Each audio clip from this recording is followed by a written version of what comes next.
Kinong tre ki school SSA kebrigi non-teaching staff klarai ban hon ya kejeng terwak sarkar ban up ya ke rationalization committee ban penbet elok ketulap bagi di ban yo na sarkar.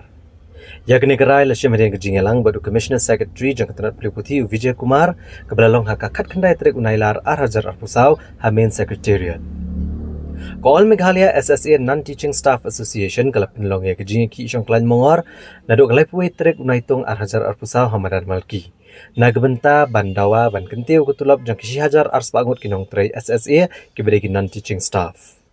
Habami na gani kejing keren na kaliang ke presiden ikong Jennifer Sendram ilong bawala kejing mi na kejing lang hakini kesengi kam syam lalong ke bapenhunnya baro. Ndai na kaliang kinong tray SSA kilarai ban menjurno ekejing terwa ke sarkar da ke bailat eka komiti ban penbet elor ketulap kinong tray SSA. Da ke bohonru ekejing kular ban kendo biang hadian ke financial year kenang banyo ban bishar biang ya ketulap hadian sansnem. Halor kejing ki kebelah beteng mentala kat kendai sengi hamadan malki ke association kat sepun kot no andala yo ekejing thok nak sarkar bad yang ni lepentep da ke presiden ke association.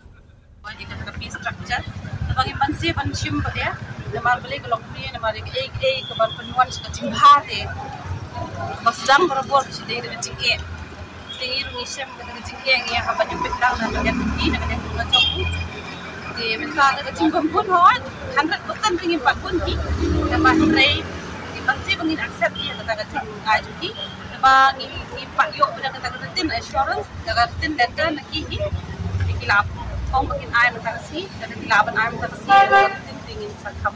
kemudian kedua percentage gum bagi le rationalization committee jo bagi di society bagi dia ngiru ki mod le rationalization ke bobot dan kiba hak sacrifice dan kiba haban yo ekinong yo nong kan igi baret penhe igi bahe de penwan lang dekat di kita ke beropan namar beli kan dia rationalization committee badang de first time lada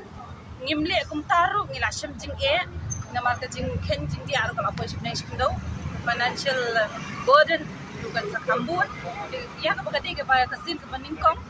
ngi syuhab ban si ban syuhab accept la dagi munru nre ya kan dia jing ya kendu ke malarai na do ningkong hi kiong ngisi kendu biang la syamsnam hadin ke financial year